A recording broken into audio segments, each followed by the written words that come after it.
a ride is out of the question. Down with this sort of thing. Careful now. The nation holds its breath. Yes!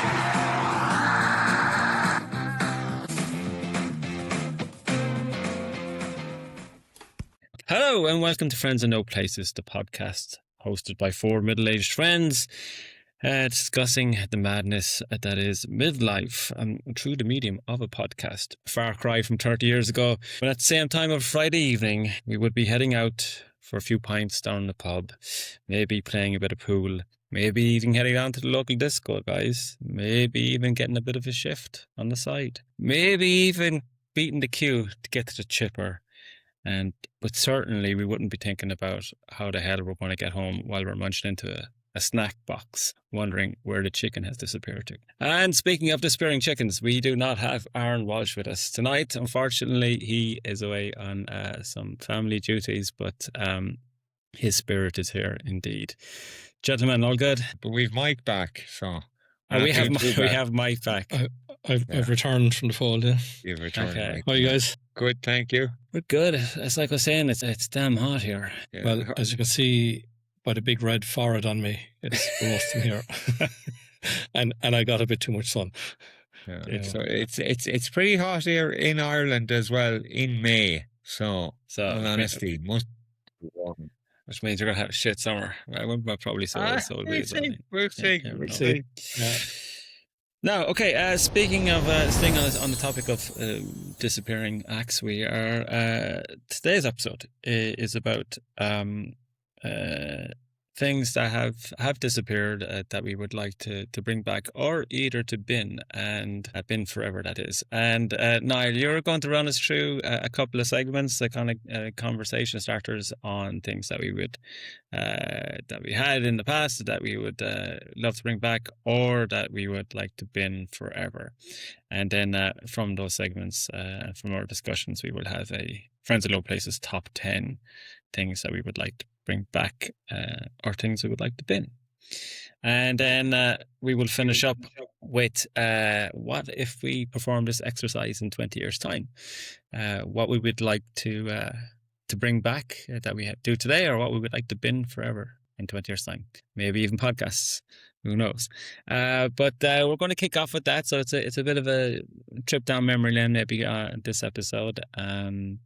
So now, what are we starting off with? Yeah, Shawnee. So basically, I have 5 categories, and the idea is that we pick 2 from each category. So my 5 categories are growing up in childhood, social life and how we met people, technology and how we used it, everyday life and work, and then random. Okay, so again, the lists are really just conversation starters, lads. So in other words, if there's things that you remember that you'd like to bring back and they're not on the list, that's absolutely fine too. So the idea is we're going to bring back 2 from each of those categories. So 2 from growing up in childhood, 2 from social life and how we met people, 2 from technology and how we used it, 2 from everyday life and work, and 2 then from random. So starting with the first category, which is growing up in childhood, and we all have kids. I know your kids are a little bit older than mine. So these are the 10 that I came up with to kind of get us started. So being told to be home before dark, playing outside all day,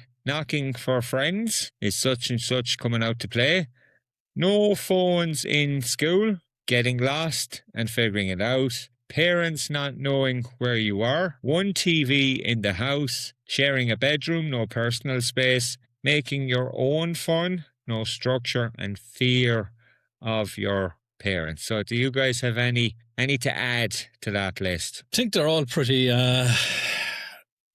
for me, they're all pretty relevant. I really liked being told not to be home before, or to be home before it's dark. In our household it was go outside and don't come in until you're hungry. Okay. But playing outside all day. Actually, it's the 29th of May that we're recording this, and secondary schools have finished in Ireland today. Okay. And now looking at a teenage daughter who's got 3 months of nothing to do. Yeah. You know, playing outside all day was a big part of our childhood for sure. Fear of your parents. Do any kids fear their parents anymore? No, I don't think so. I thought so, no? Yeah. No. But I have to say, Niall, that list kind of describes perfectly my life as a teenager, especially during the summer. Yeah, be home before dark, for sure. Playing outside all day, get the fuck out of the house, come back for lunch, have your lunch, get out and play, come back for dinner, have dinner, get out, be home before dark. That was like, particularly during the summer months, that was the structure of the day. Parents not knowing where you are. Could you? Now your kids are older, so it's slightly different. But I'd struggle if I didn't know where my two were at this moment in time. And James is 12 and Maggie's 11. But I've been honest, if I didn't know where they were, that would stress me out. Yeah, it's well, in our household we have one older, one younger. It is a bit of a transition to kind of go on. They're 18, they're living away from home, they're in college, don't actually know where they are. I know roughly where they are, but I don't know what they're getting up to. And then I kind of think back and I'm going, well, when we were that age, nobody even knew where we were, and we weren't even where we were supposed to be. So we just kind of have to go with the flow.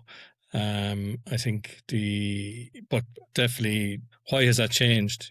Is it that we don't trust society? That, without getting too deep into it, is it that, obviously you live in big cities, we live in the country here. Yeah, I suppose technology also means as well that we can pretty much know where other people are all of the time. And again, it goes back to you guys and talking about phones. But I mean, phones come into a lot of this in terms of what they give us. So again, folks, if we were to pick two from this list or others, any standout ones to start off with? That we would keep, that we could bring back. Yeah. Being home for dark for me, I think, is definitely... Okay. I'm happy to go along with that, because again, that goes, that covers a wide range. Yeah. Okay.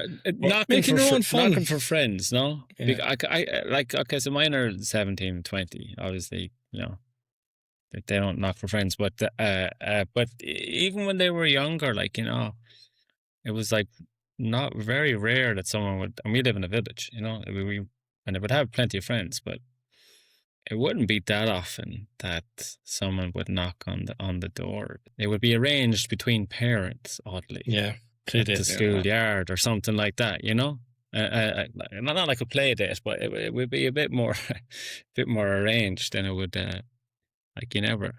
In any case, I'm inclined to agree with Mike there. I think he's making your own fun. If I suggested to my two that they should make their own fun, they'd imagine I asked them something, for something very, very difficult. Whereas it's something obviously that we did as a matter of course, almost. And there's no question that I think that the dependency on activities or devices or parents or play dates or whatever it is, in terms of fun for kids nowadays, is probably not that great. They're less likely to be able to occupy their own time, and that's probably not good for them in the long run, I don't think. Well, did you ever build a treehouse as a child? Yeah. Yeah. I don't know about you, but as my I don't see any of our kids ever build a treehouse. Yeah, my mother often says she used to teach the stones. She used to set the stones up as a class and teach them when she was a young one. Okay. So being told to be home before dark, right, and making your own fun, are we happy with those two from the first category or the first list, grown up in childhood, gents? Yeah, I totally agree. Making your own fun, mate. Yeah, that's okay. And it's a lost art, really, isn't it? There's going to be some crossover on these. So the second category I have here is social life and how we met people. So again, just to give us some ideas here. So calling into someone's house unannounced, knowing your neighbours properly, hanging around town with no plan, bumping into people instead of planning to meet them, phone numbers memorized, seeing the same faces every weekend, talking to strangers on nights out, saying I'll meet you there and actually trusting it to happen, leaving the house with no way of being contacted, or meeting in the same spot every weekend, same time, no questions. So social life and how we used to meet people and how that's changed. Again, anything on that particular list that's kind of standing out to you? Yeah, for me, it's the I think we spoke about this before at some stage, eating in the same spot every weekend, prearranged plans the last time you met. It's not like, we're able to send a WhatsApp. And we mentioned above about no phones in schools. We had no phones in schools because phones didn't exist in school. Mobile phones didn't exist, at the level they are now, But the meeting at the same spot, or meeting in the pub, or even at a younger age, meeting, friends on a Saturday, you'd say, I'll see you here again next Saturday at 3 p.m. and sticking to it. Certainly, for me, that's a big part of social aspect at a younger age, growing up. Well, I suppose we kind of had to, have a base place or anchor place where we were going to meet and stick to that because we didn't have phones or anything like that. I mean, I guess there was a kind of reasoning or logic behind that. It was never where we're going to meet tonight. It was usually what time are we going to meet up at the Snooty or wherever it was, So I think there was a logic, and that's where the kind of. I suppose that's where the kind of the trust came in, and I don't know how we ever reacted if one of us didn't show up. Did we call, or did we just go, fuck him? We generally showed up, I would say. Yeah. In my recollection, but I suppose if someone didn't show up, you assumed it was they had a cold or something came up or whatever. You probably didn't stress that much over it. No, that's what I'm saying. Yeah, you went. Yeah. Whereas now, if someone didn't show up, you'd want to know why, and if you couldn't find out why, you might almost assume the worst. You know what I mean? Well, it's terrible because it's you need an immediate response now, right? That's where we're kind of conditioned like that. Send a WhatsApp message and blah blah blah.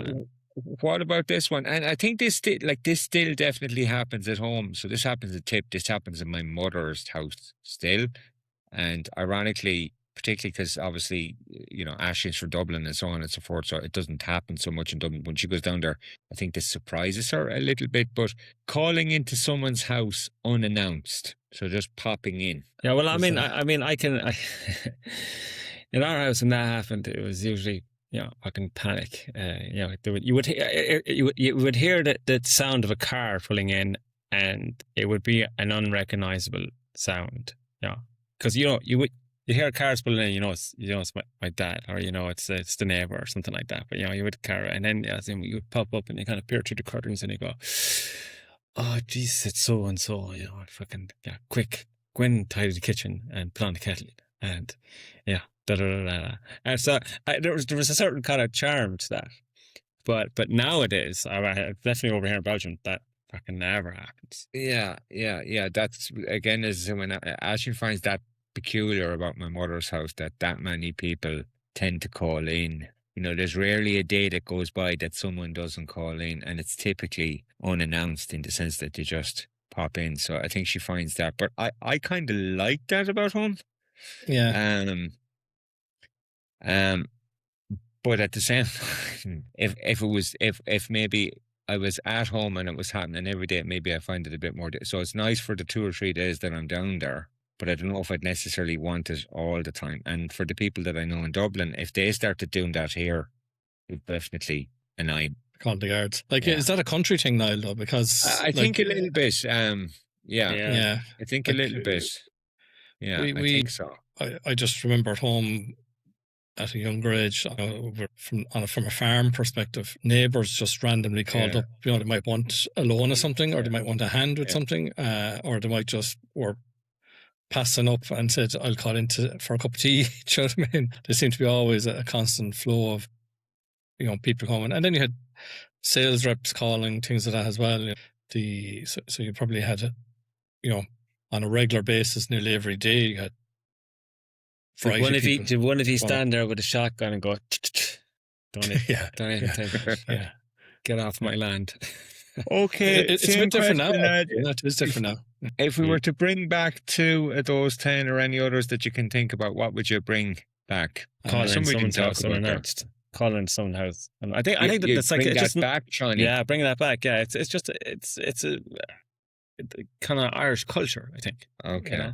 I think this is good. If that happens, if your neighbours or your friends or the people that you know that started calling into your house there, relatively regularly on and out, you would be cool with that. Your sound has gone really bad, Niall. Sorry, would you be okay if that happened in Belgium? So if your mates or if the people that you know in Belgium started calling into your house there on and out, like would you deal with it well? Is what I'm saying. Depending on what time they would call around. If it's Okay. if it's So that, there'd be still some unannounced up to a certain period. Okay. yeah, anybody Here's calls it. one for you, and again, this may be a rural thing. Knowing your neighbours. Yeah, definitely. I suppose we know our neighbours here, but when we lived in Limerick, we had no idea who lived either side of us. When we lived in the city, but I think it's more a country thing as well. Like that, when the neighbour across the road would nearly, if they saw you out, they'd be coming over to say, have a chat. Yeah.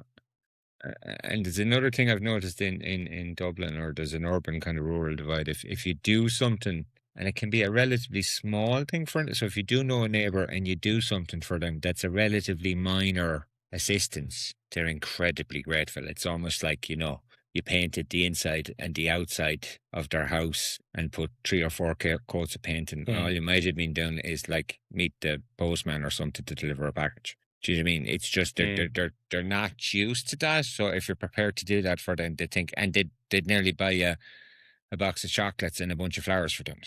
So I do notice that as well. Okay, so what 2 are we saying, guys? Calling into someone's house unannounced. I'm suggesting knowing your neighbour's property, but is there any others there that take your fancy? At the meeting, same spot. I knew you'd say that, Mike. Yeah. Okay, I'm happy with that, so lads. So list number 3, or category number 3, technology and how we used to use it. So again, I'm sure we'll all remember that. So landlines in the hall, dial-up internet and the noise, recording stuff off TV, CD collections or mixtapes, waiting to use the internet, sharing one computer in the house, missing something on TV and just accepting it, printing directions or writing them down, logging off on purpose to free up the phone line, and ringing someone and hoping that they were home. Okay, so any of those float your boat? Yeah, well, the dial-up internet, I would definitely not. That was the pain in them. Yeah, yeah. Yeah, no doubt. God, yeah. 56k modem, huh? Yeah, that was. I remember being in college. I mean, like we had a landline, and then I had had the computer, and it was dial-up, and then we were like 7 people living in the house, so you couldn't make a phone call if someone was dialing up onto the internet. Yeah, that becomes quite inconvenient when you're 7 people living in a house and there's a couple of computers and people want them to ring. Yeah, it was a very effective way of managing people's time online, isn't it? That is true. You didn't spend that much time online when you didn't do that much online either, because there was very little that you could do with the speed of the internet. Yeah. Taking 3 hours to download a photo. Okay. What about missing something on TV and just accepting it, or needing to be home or on time or there at the particular time that the particular show was on? I think there was a tremendous value with waiting for a week for the next episode or whatever the next episode was. Yeah, I totally agree. And this ties in a little bit to what we spoke in the last episode, the music in the 80s and 90s, where what we don't have today is anticipation or excitement of the next episode or the next album. And I would totally agree with that, like, because it becomes a talking point in school or with your friends or whatever. Like, did you see last night's episode? What's going to happen next week? Yeah. Will Miley do the dirt? Yeah. We were all in second class in the monastery, trying to figure out if Miley would be faithful or unfaithful. What was that? Fidelma was that girl? Fidelma, that's it, yeah. Exactly. Holy God! Roll around in the straw or something. Yeah, but I totally agree. There's definitely value in having to wait, and then like I can use TV as the example because obviously, but you know what I mean. You'd have to discuss what might happen next and have a conversation with it, and that kind of all added to the anticipation. So definitely, I think with TV in particular, there's a value to streaming and being able to watch one episode after the other, but there's also there's also a value in having to wait in that sense. Yeah, because I think like now like I'm guilty of it. I don't watch much TV, but if if I find something I like, I'll binge watch it, Yeah. and my whole weekend will be gone. And then I'm kind of annoyed with myself that I haven't been I haven't been patient enough to maybe do a couple of episodes a week. But I like if I can, I'll go through the whole series, and then I've had a very unproductive weekend. What about ringing someone and hoping they were home? Oh, yeah, sure. I don't know how many times I've spoken to Aaron's mother and father on the phone, and he's gone off someplace. Right. All right, then he'll be back in half an hour. I shall try again in half an hour, and then you give it 40 minutes. He's still not back.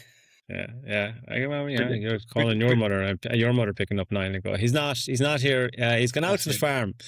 Yeah. She'll call back there.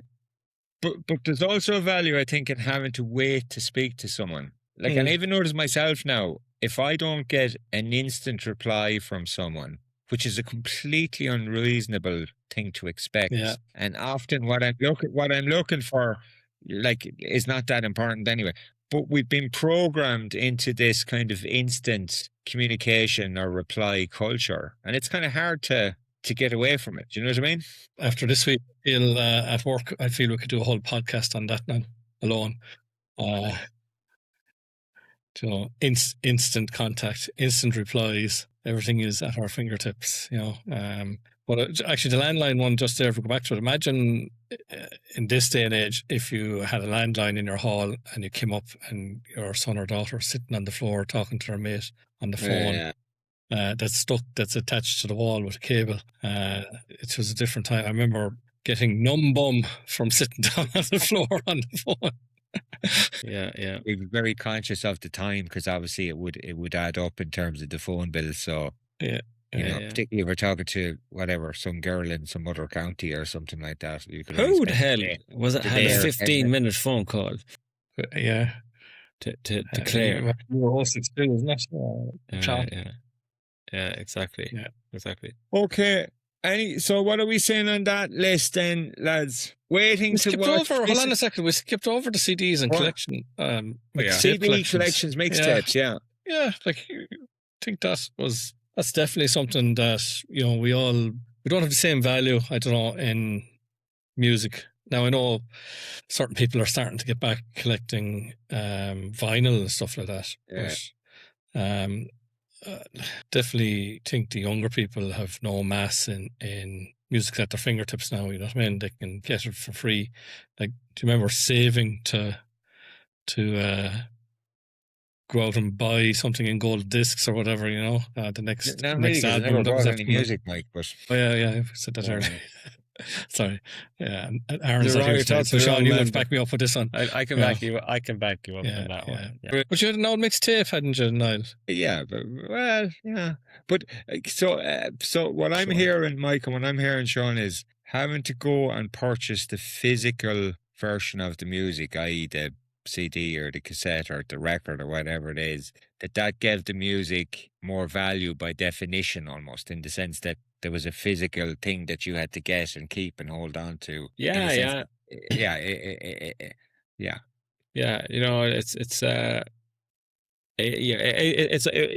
Those things were also objects you could look at, if you know what I mean. There was the kind of album art, I suppose, or covers and all of that type of stuff. Yeah, but that's all made a fairly big comeback, no? Well, the vinyl has, Vinyl is huge, yeah. But I think even CDs have made somewhat of a comeback. Yeah. Well, I've a friend of mine, and he he's a big music fan, and he only buys vinyls and CDs. He flatly refuses to. And he's a techie.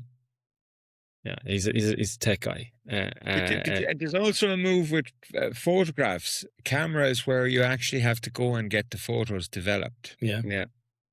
I have one, and I have actually same another friend, but it's the same group of friends. Who's a photographer, and he has shown me how to develop film. It's an arduous process. Wow. Yeah, you can now when he showed me how to do it, like, because he does it in his apartment, he has a room for it. I can now understand why it took so long to get your photos developed. But I would be in favor of bringing that back, because again, we're kind of touching the same thing again, the anticipation, because you when had you're to waiting for wait 2-3 to see weeks, you can't remember what you took. Wait to Yeah, see how the yeah. photo turned out. So yeah. So my process for taking photos now is I take 22 of the same one and hope one of them is fairly all right. But again, okay. So and again, I'm guessing we're kind of saying from a technology point of view of what I'm hearing here, we're almost saying the stuff that's not on the list. So would it be fair to say the physical version of the music, so i.e. the vinyl, the cassette, or the CD, right? What else are we saying here? I'm saying about having to wait for TV. I know it's not Missing something on TV and just Yeah. accepting it. Yeah. Yeah. Okay, everyday life and work. Getting paid in cash, loyalty to one company. This next one makes me smile. Clear 9 to 5 boundaries. Leaving work at work. Proper lunch breaks. No emails outside work hours. Weekends actually being weekends. Not feeling the need to reply instantly. Shops closing early and just accepting it. Or shops being closed on certain days of the year and just accepting it. And everything not being open or available all of the time. Can we start with the last two? Because there's a difference in culture over here between Belgium and France and Okay, Ireland. that's fair enough. Yeah, Go, Shawnee. they're actually quite good at when it's shops are closed at 6, they're closed at 6. That's it. Yeah, some might be open to 8, but they're closed at 8. But it's very rare. Well, you would never find anything open 24/7, except maybe a corner shop or something like that. And so Sunday everything is closed. You might find 1 or 2 supermarkets that have a special license that can be opened on a Sunday, and they're packed. But they're quite kind of good at kind of keeping the hours in line and being closed when they're supposed to be closed, like over here. So it's something I know. Every time I go back to Ireland, it's something I always get a shock that everything's open all the time. And in short, which do you prefer? Do you prefer the way it is in Belgium, or do you prefer the way it is when you come home to Ireland? The way it is in Which is Belgium very much and kind France. of the American UK model, I would say. Yeah, the more continental model I much prefer. Okay. Yeah. Yeah, but I think there's a shift here though as well in shops, because like a lot of the bigger supermarkets there for a while were doing 24/7, and they've all pulled back from that now. I think like most Tesco's and Dunn's are closed by 10 o'clock. Do you know? Yeah, but I'd say that's driven by basically what's commercially sensible, Mike. I doubt if that's driven by we want to close at a reasonable hour to let everyone go home. So the point is, I'd say if more people started doing their shopping, after 12 at night or something, they'd quite happily stay open. Like I live in a village the size of Blanche, maybe a bit bigger, maybe. There's no shops. There's nothing, like there's no Spar, you gotta get in your car, you gotta go to the nearest town if you want to get someone. I like that, and people when they come and visit are always shocked that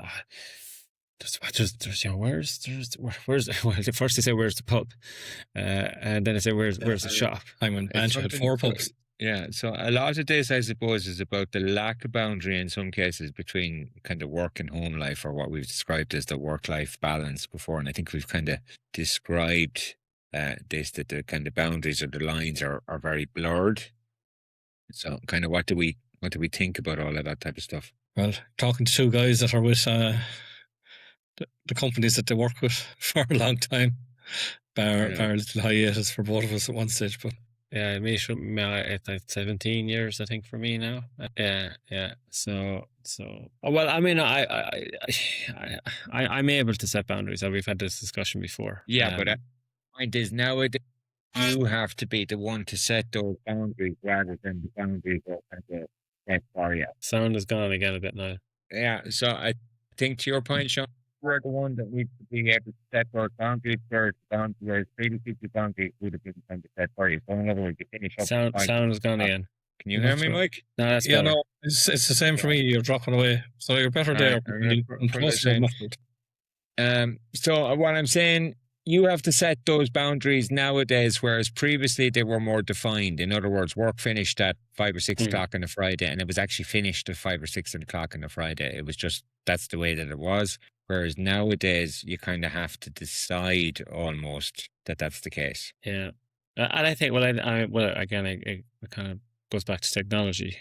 People are contactable now, and they weren't at the weekends or after work. And there's just a mounting pressure, and it's like in a globalized environment that we live in. People don't really think about what time it is in your geographical location. They think about their working day, and if they will contact you anyway, if it's outside of their working day, outside of your working day. So that is one of the inconveniences of globalization is that boundary of not knowing when work starts and work stops is kind of diminished.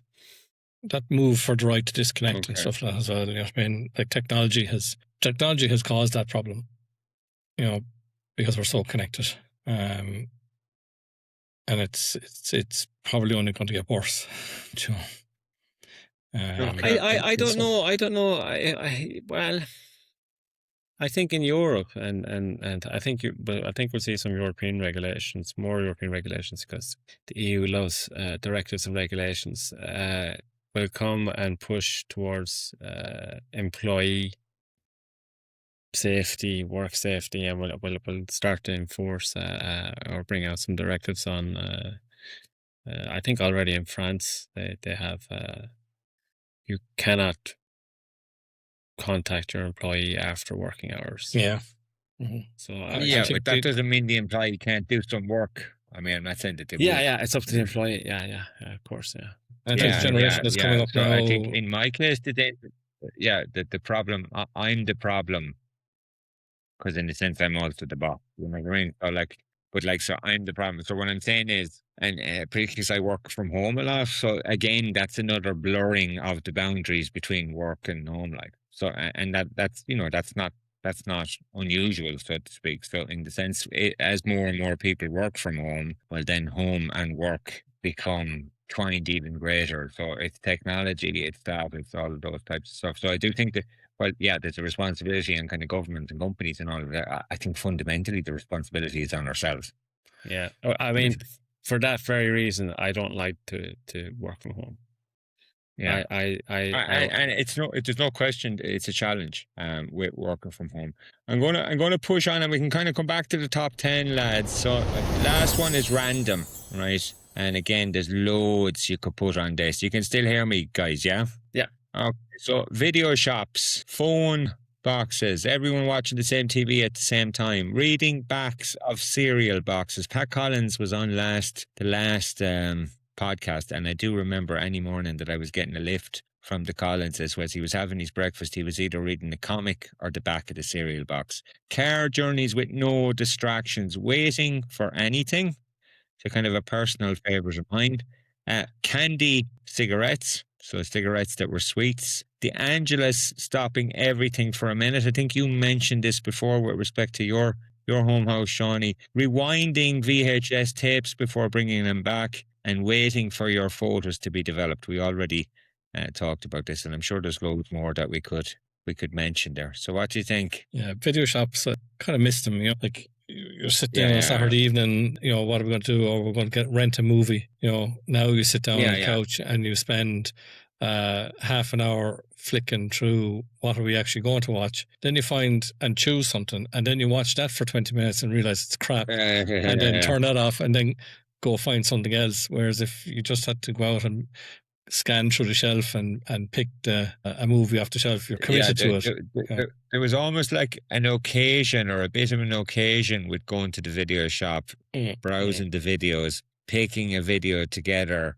taking the video home, sometimes getting your popcorn or whatever you get, putting it in and watching the movie. And by the time you'd picked the video and brought it home, to a certain extent, you were already invested in that movie, so you were going to stick with it more or less, unless it was absolute shite. You know what I mean? Yeah. And there was a kind of an occasion to that.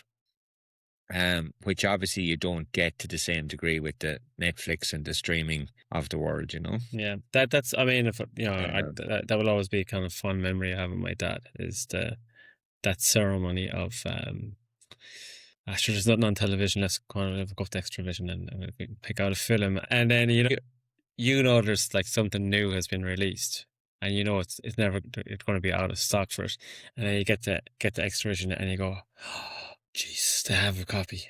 it's there, yeah. Yeah. €3.50, and then they fine you 50 cents if you don't rewind it. Didn't like that. And then you had your membership card, and then you had your loyalty card and that. So it was fun.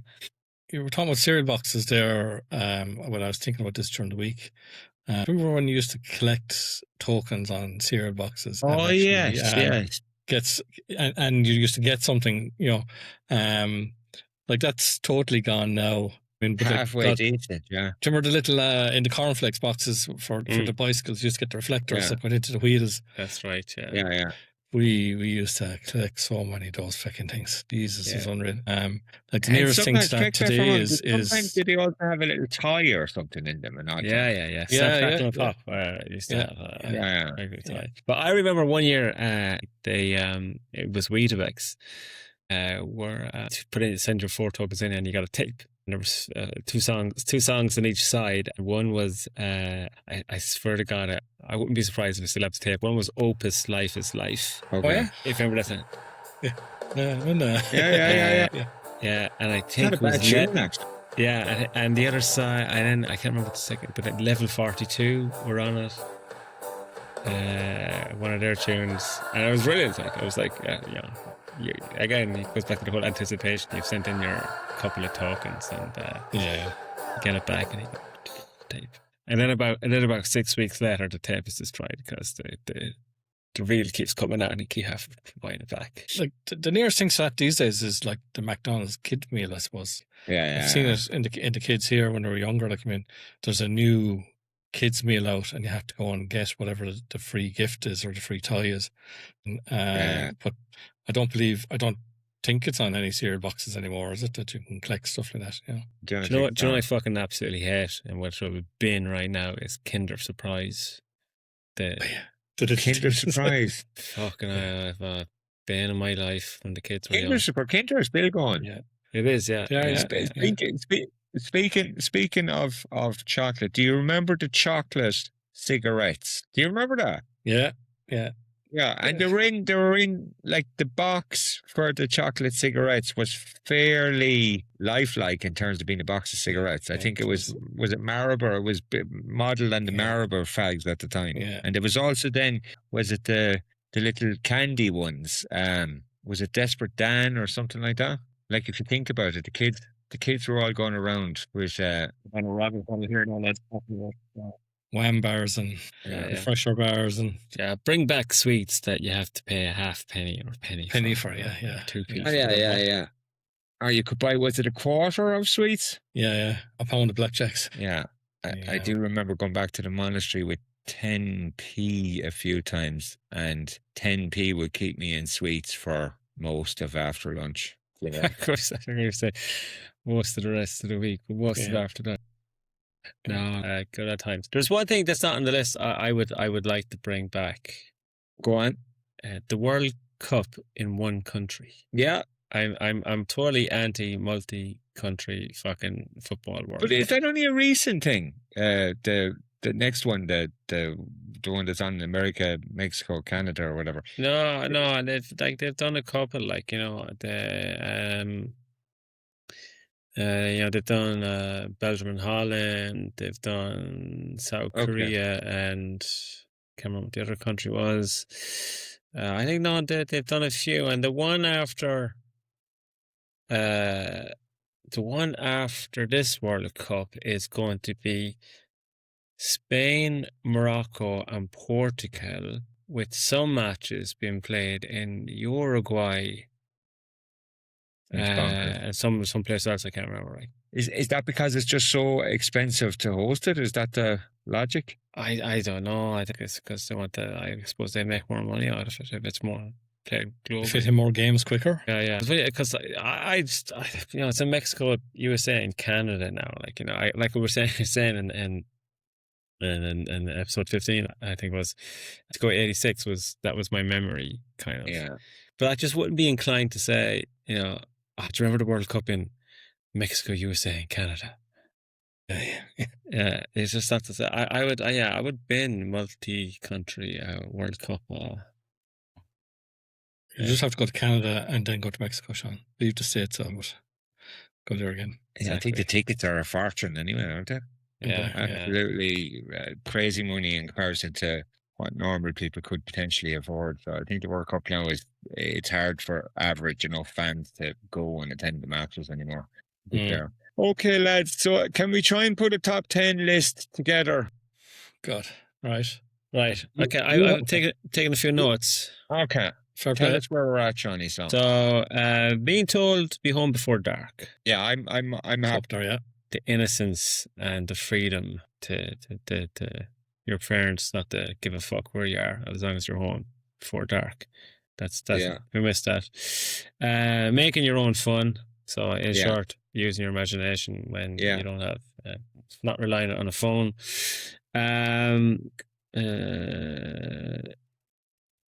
Calling in someone unannounced. Yeah. Dude, that's your wish, Shawnee. That's my wish. Any of Shawnee's neighbors? It's not a wish on me. It's a wish for other people to do it. Any of your neighbours are listening, feel free to call in later on this evening or tomorrow at any stage at all. No need to let Johnny know. Yeah, the kettle is on.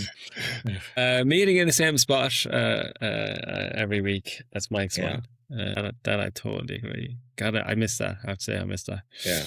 I'm missing something on TV and you just haven't. I suppose what I was really there is having to wait till the next week to watch the next episode is really what I was. But that's kind of there at the moment in Paramount and things like that. Like I'm watching the spin-off of Yellowstone at the moment, and you have to wait every Sunday night for the next release. They didn't release it all in one. I watched in the last while, Mike, I've been able to watch most of it in one go. Most of it, yeah.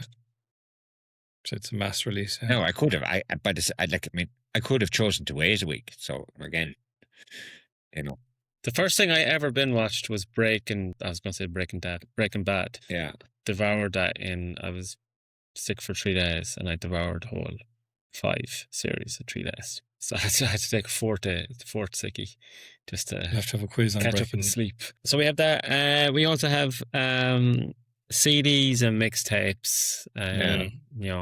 Physical music, yeah? Physical music, yeah, exactly. Let's get physical. Right, then we kind of didn't pick anything really from everyday life and work. And one of the ones in that one we didn't discuss was getting paid in cash. And that was when I was working, summer job or after work or after school in Super Value and other places.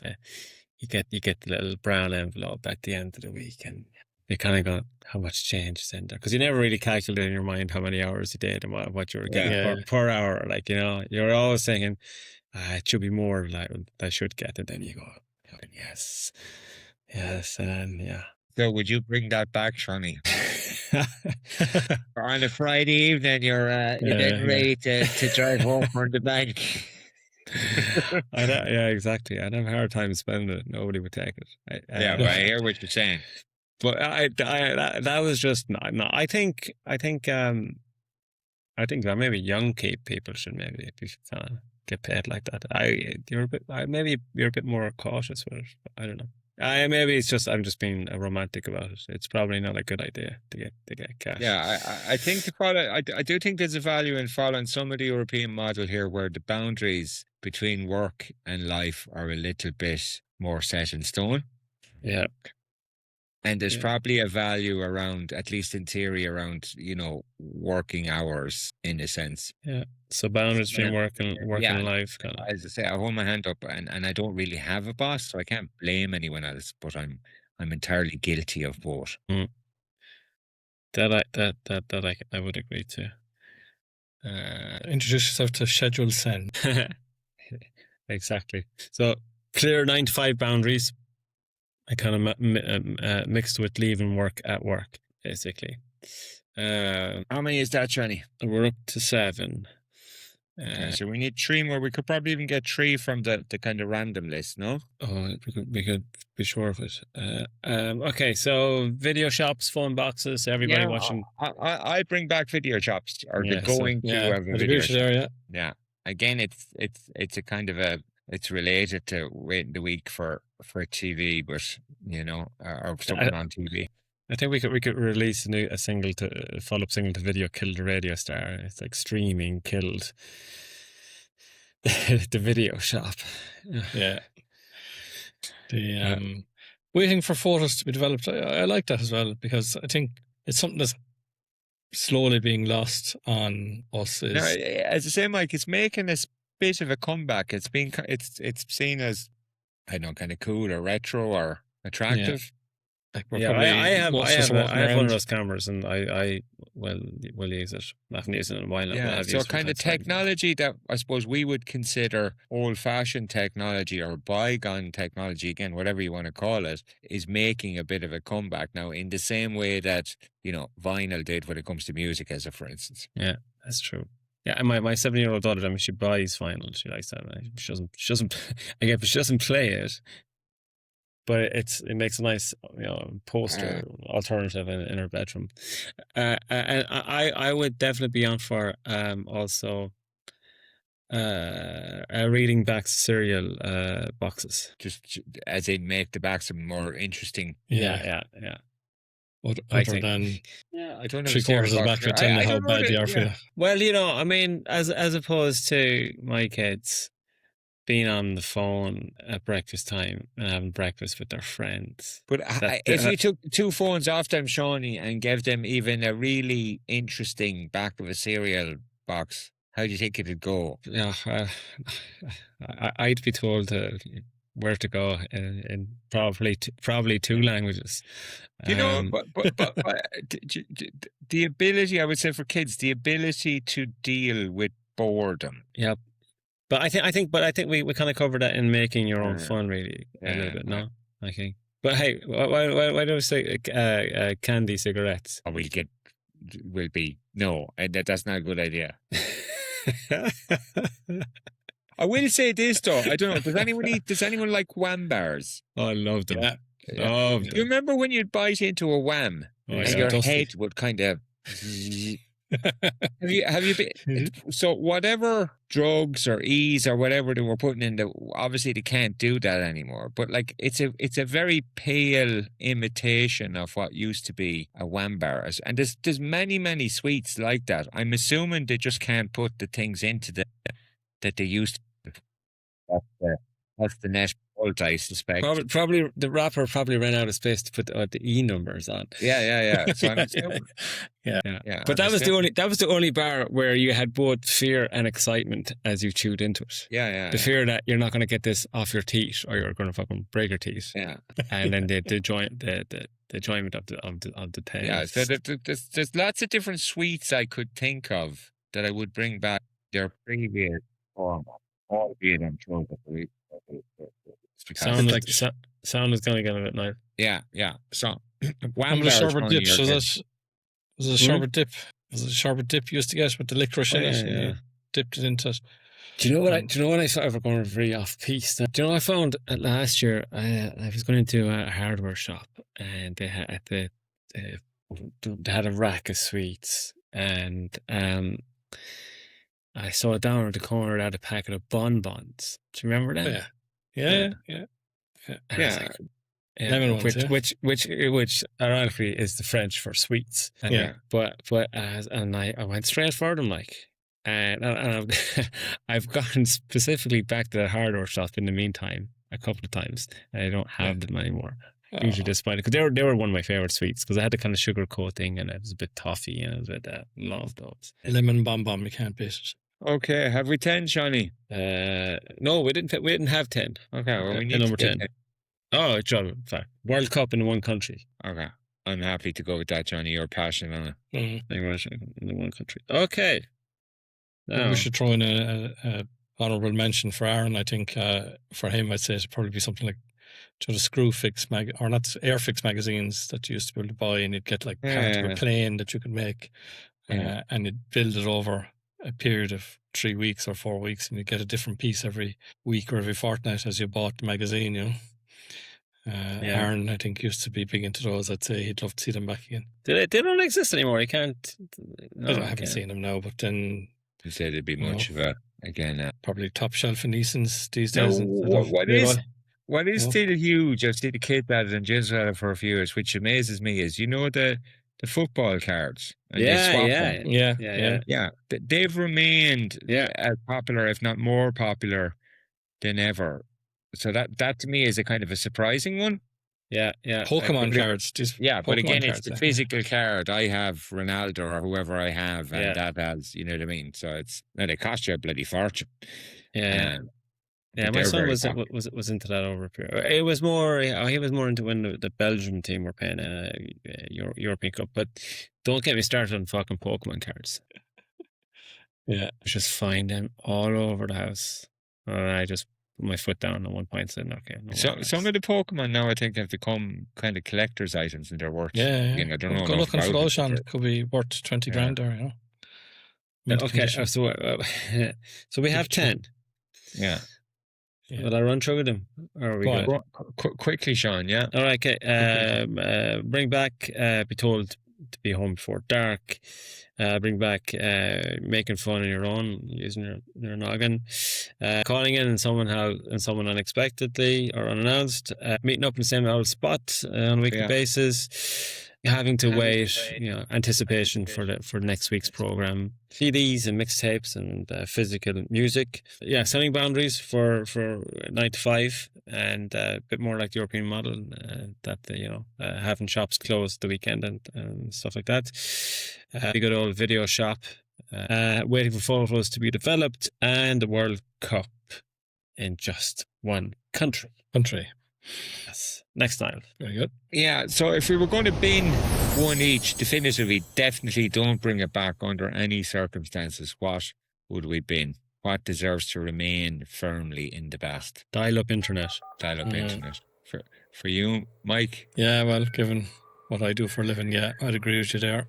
Dial-up internet. Okay, I'd probably have to say it's gas. We're all giving out about technology, yes. At the same time, we wouldn't kind of swap it back, would we? Yeah, wouldn't do without it. Yeah. And last but by no means least, then, is there anything that we do or have or regularly use today that if we're having this same conversation in 20 years' time when we're 70, or in your case, almost 70, Michael, it'll be almost 70 in your case as well. I'll be the only one that'll be fucking 70 one day. But if we're having this conversation, will there be anything then that will no longer exist and we'll be saying, bring it back? Podcast, for instance. What do you think? Probably that stage will be driving cars. I was just going to say the same thing. As a human drivers. Yeah. Okay. So actually driving yourself around in a car. I think that's a good shout, if I'm honest.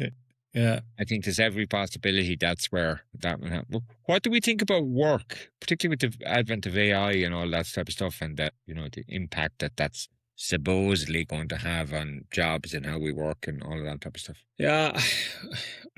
We could actually probably do a podcast on AI. I don't, because with AI is but with every kind of technology, the internet and so on. So when the internet kind of came first, it was all we were going to move to 3-day weeks and we'd be so productive and it just doesn't happen. All right. No, you just get more work will change, but I don't see that we'll can 1 and 2 day weeks and not anytime soon. Loads of free time or whatever. I just don't see that. But I do see repetitive data entry jobs. They'll go. I think, and the head of Uber says at least 70% of drivers will go at some point. And one for you, Shawnee, I'm sure that's going to go to great with you is music being created by AI now, or I suppose creative pursuits such as music. And is that is music that is created by technology, is that actually music? No, and I would include art and all types of culture, because and I've had this massive debate with one of my friends over here last year on this. His better half did does expositions in theaters, and they did an art exhibition, and all the art was created by AI. And I said that, well, it defeats the purpose, because for me, art and music comes from a place that the piece doesn't exist, and it's someone's imagination that projects it. AI is taking existing data and creating something based on something that it can actually access, whereas your brain doesn't it's soulless. It's there's in art and music there's pain, and there's heartbreak, and there's joy, and there's stuff like that. Yeah. AI doesn't have that, so it's not art or music or culture for me. Like, would we have a day where you see guitar behind your shoulder there, Sean? Would we have a day where AI is teaching a robot how to play the guitar in a band? The AI probably knows how to play the guitar.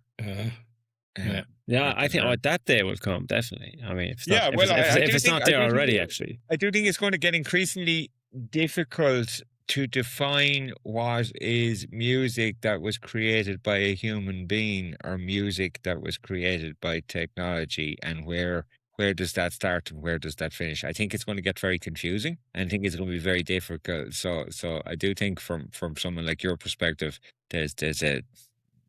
that's going to be kind of interesting and so on and so forth. You know what I mean? So again, like you talk about movies or whatever, will it be actually people playing the parts, or will it be AI generated characters playing the characters in movies? And what does that then say about the movie, and should we watch it, and so on and so forth? Yeah, I think for film it's a bigger issue than maybe for music. I think film and TV. But it's hard to know, even with some of the stuff you see now, what's real, what's not real. Yeah. What was. Yeah, and it's going to get the reality is, you can still tell the difference pretty much if you know what you're looking for, but we will definitely reach a point pretty quickly where it will be completely impossible to tell the difference, regardless. You know. Anyway, I think we're gone reasonably well over at this stage, Shawnee. Yeah. God bless AI for editing.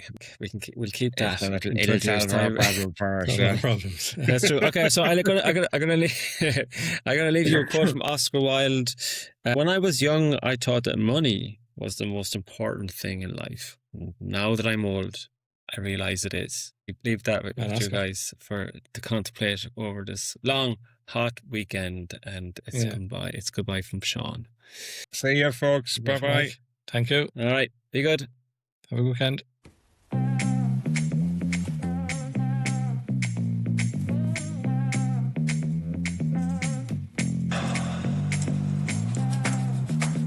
Suppose a ride is out of the question. Down with this sort of thing. Careful now.